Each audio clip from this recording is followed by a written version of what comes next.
여호수아 19장 24절에서 51절입니다.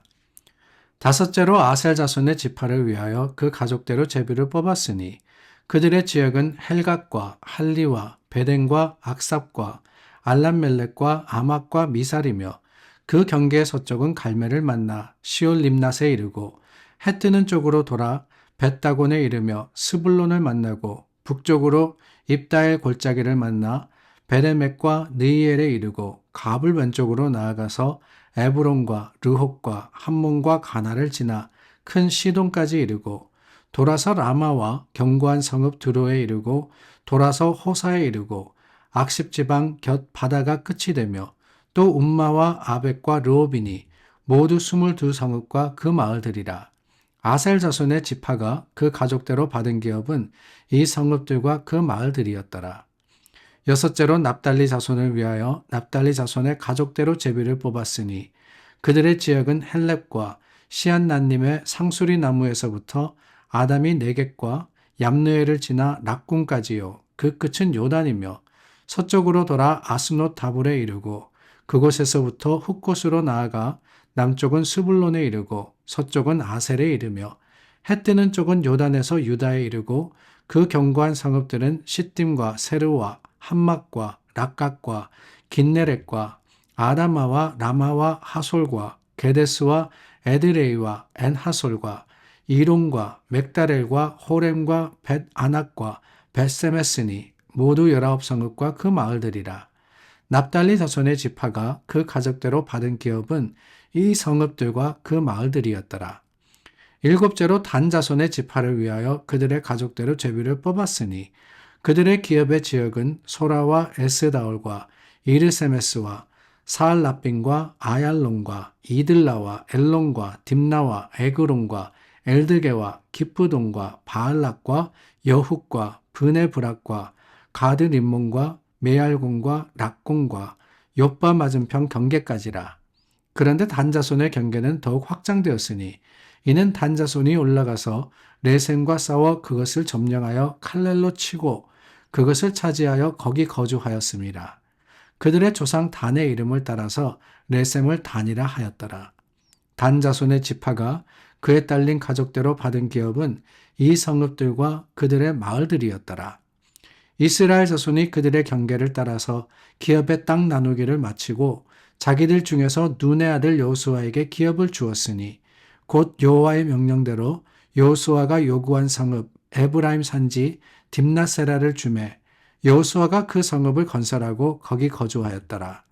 제사장 엘르아살과 눈의 아들 여호수아와 이스라엘 자손의 지파의 족장들이 실로에 있는 회막문 여호와 앞에서 제비 뽑아 나눈 기업이 이러하니라. 이에 땅 나누는 일을 마쳤더라. 가나안에 정착하는 이스라엘이 각 지파별로 땅을 분배받은 기록을 우리가 계속해서 살펴보고 있습니다. 그런데 이 분배받은 땅에 대한 기록, 사실 계속해서 저희가 읽기가 참 좀 부담스럽습니다. 똑같은 이야기가 반복이 되고 또한 여러 지명이 나오기 때문에 이 말씀을 읽으면서 그냥 어떻게 보면은 조금은 그냥 습관적으로 이렇게 말씀을 읽어가는 그런 부분이 바로 이 부분이 아닌가라는 생각을 해봅니다. 7지파에 대한 기록이 나오는데요. 사실 그 7지파에 대한 기록은 지역적인 위치와 그리고 뭐 땅의 넓이 이런 차이만 있지 거의 비슷한 것이기 때문에 저희가 함께 묶어서 생각해 보려고 하는데 가나안 땅에 들어가서 그 지파별로 받은 땅, 그 모든 것들의 가장 근본적인, 가장 중심적인 의미는 다름이 아니라 하나님의 주권에 의해서 이 땅들이 주어졌다라고 하는 것이 아닌가라는 생각을 하게 됩니다. 가나안 땅에 들어가서 임의대로 그 땅을 차지하라 그런 것이 아니었습니다. 지파의 대표를 불러서 제비 뽑아서 그 땅을 분배했다. 물론 그 가나안 땅에 차지할 땅을 7지파가 그림을 그려서 오라 그랬지만은 결국에는 그 그림을 그려서 온 것을 하나님의 섭리, 하나님의 계획 가운데 나누어 주셨다라고 하는 것이지요. 그것은 우리가 오늘 우리에게 주신 복, 또 하나님의 주시는 은혜가 반드시 하나님으로부터 와야 된다라는 것을 의미합니다. 그렇지 않습니까, 여러분? 하나님이 복을 주시지 않으면 사람이 아무리 노력하고 애쓰라도 그것을 받을 수도 누릴 수도 없는 겁니다. 믿음으로 사는 사람의 가장 그 믿음의 근본적인 고백은 어디 있느냐?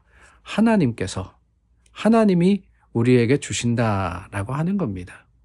그래서 하나님께 맡기자. 주님께서 일하시도록 하라라고 한 것은 다름이 아닙니다. 하나님의 그 주권적인 능력을 우리가 믿고 주님께 맡기자라고 하는 거예요. 그게 기본이 돼야 됩니다. 그게 기본. 물론 거기에는 우리의 노력과 수고도 있어야 되고 최선의 섬김이 있어야 하지만은 하나님이 계획하시지 않으면은 아무리 애쓴다고 할지라도 이루어질 수 없는 거 아니겠습니까? 그러므로 let God, 하나님께서 계획하시고 하나님께서 우리에게 주실 것을 우리가 기대하며 주님께 맡기는 믿음의 담대한 사람들이 되기를 바랍니다. 이렇게 하나님께 맡길 때 또한 우리가 볼 수 있는 것은 하나님이 필요를 따라서 주시더라라고 하는 거예요. 계속 반복되어서 나오는 표현 중에 하나가 그 가족대로라는 말이 있죠. 그 가족대로라고 하는 것은 이런 가족, 저런 가족이 받았다, 이게 다가 아닙니다. 그 가족의 규모와 필요에 따라서 하나님께서 공평하게 주셨다라고 하는 거예요. 하나님이 복을 주실 때는 그렇습니다. 우리에게 합당한 것으로 주십니다. 우리에게 필요한 것으로, 우리에게 있어야 할 것을 아시기 때문에 하나님은 적당한 모습으로 우리에게 주십니다. 그게 하나님의 방법이자 우리를 향하신 사랑의 모습이에요. 물론 우리는 더 많이 받으면 좋겠다라고 생각을 하죠. 그러나 더 많이 받는 것이 좋은 게 아닙니다. 넘칠 때 그것이 우리의 교만이 되기도 하고 또한 자랑이 되어서 실패의 원인으로 변질될 때가 있거든요. 그러므로 필요한 적당한 것을 주시는 것이 하나님의 계획이며 우리를 향한 하나님의 사랑의 증거임을 우리는 깨닫게 되는 거예요. 그리고 또 하나 우리가 더 볼 수 있는 것은 이 각 지파마다 경계가 분명하다라고 하는 것입니다. 7지파들이 나누어지는 그 모든 경계를 볼 때 어디서부터 어디까지, 그리고 그 지역의 성읍이 몇 개고 이런 것에 대해서 명확하게 설명을 하고 있습니다. 근데 다 달라요. 지역도 다르고 규모도 다릅니다. 하나님께서 적당하게 주셨다라고 하지만은 그것을 받은 사람들의 입장에서 우리가 고백하고 기억해야 하는 것은 하나님의 주시는 것은 다 다르다라고 하는 겁니다. 말씀드렸지만은 하나님은 평등하신 하나님은 아니십니다. 각기 다르게 하나님의 은혜와 은사를 주십니다. 독립적인 존재로서 하나님께서 우리에게 주신 것을 가지고 우리는 우리에게 맡겨진 일을 하게 되는 거예요. 하나님이 일을 주셨는데 우리에게 그 일에 대해서 최선을 다하라고 하시는 것이지 그 이상의 것을 하나님은 바라시는 게 아닙니다. 최선이라는 것이 중요한 것이지 규모가 중요하지 않기 때문에 그렇습니다. 각 지파들에게 주시는 땅의 넓이나 땅의 위치, 각기 그들의 믿음과 또한 그들의 역할에 따라서 하나님이 주십니다. 달랐습니다. 그러나 그 다름 때문에 이들이 분열하거나 분쟁한 것이 아니라 그 모든 것들을 통해 가지고 하나님의 뜻을 인정하고 함께 했다라는 것, 이게 감사의 제목이 아니겠습니까? 하나님께서 다르게 주셨다. 그 규모에 따라서 필요에 따라서 다르게 주셨다고 하지만 또한 우리는 그 모든 것들이 하나님의 언약의 기반된 것임을 보게 됩니다. 하나님이 이스라엘 각 지파에게 주신 것, 이미 야곱을 통해서 그들에게 주어진 이 축복에 관련되어 있다라는 것을 여러 번 보았습니다. 창세기 49장에 아들인 12지파에게 예언하면서 축복을 빈대로 그대로 그들에게 임했다라고 하는 거예요.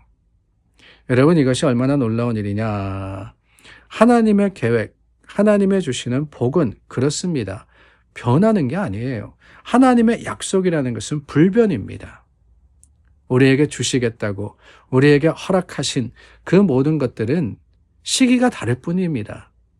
때로는 빠르게 이루어지기도 하지만 때로는 느리게 하나님의 시간에 맞추어서 이루어져 가는 것이기 때문에 우리는 이 모든 것들을 하나님 손에 맡길 수 있는 믿음으로써 주님을 인정해야 하는 것이지요. 그렇습니다. 야곱의 그 축복이 언제 이루어집니까? 40년이 훨씬 지나서 가나안 땅에 들어가서 그 땅을 차지할 때 비로소 이루어집니다. 그러나 이루어졌습니다. 이 사실을 우리가 보건대 하나님이 우리에게 주신 복의 약속, 하나님의 주시는 그 영생의 분명하고도 확실한 약속을 오늘 우리가 다시 한번 붙들 수 있는 것은 그것이 변하지도 바뀌지도 또한 멈추지도 않을 것임을 우리가 알기 때문인 것입니다. 그 약속이 오늘 우리에게 분명한 믿음의 자랑이 되고 또한 확신이 되기를 예수님의 이름으로 축원합니다. 기도하겠습니다. 좋으신 하나님, 하나님의 약속 붙들고 오늘을 시작합니다.